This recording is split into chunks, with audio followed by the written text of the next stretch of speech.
So in our last video, we created these columns with these groovy little cards.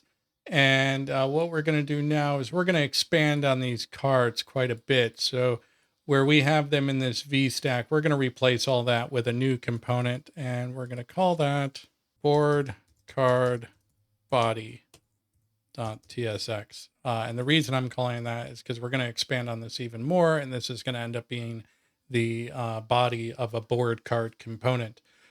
So I'm dropping this in here and we're going to take a quick look at it because there's some cool things.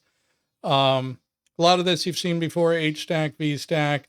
We've got our badges, which is a new component we haven't used before, but they're pretty straightforward. I don't think you're going to be super surprised by those. They're just little, rounded things around text. They do take in the same types of variants. We are utilizing our priority variant. We've brought in a MoreMenu. So this is, your three dots, your hamburger menu type thing.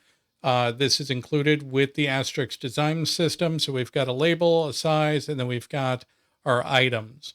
I've got those doing basically nothing right now, and that's probably going to remain the same. I am passing in this move targets, which we will take a closer look at a little bit later. One that I really like and I wanted to point out. So this is text. We've used a text component a bunch of times in this application.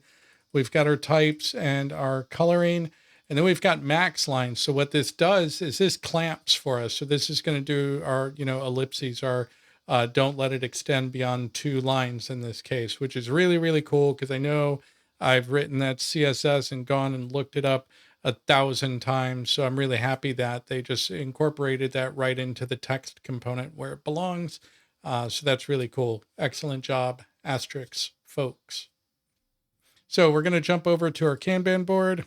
We're going to bring in our our board card body, and we're going to bring in column ID from types. Now, when it comes to the move, I'm going to drop that in right here. This is just a temporary thing that's going to alert when we try to move. It's not actually going to do anything. All right, so we're going to come down here, and in this V stack, we're going to keep the card, but we're going to drop the rest of its body, and we're going to drop in our board card body. I'm going to save that.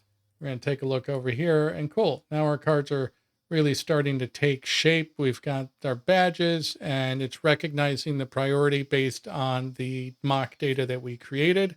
We've got a little more menu, which isn't going to do anything, but if I hit move to do, it's going to say, move task P1 to do. It doesn't actually move it yet, though. Everything else seems to be working. Our light mode, our dark mode, our language switcher, all of this is working. This is looking great.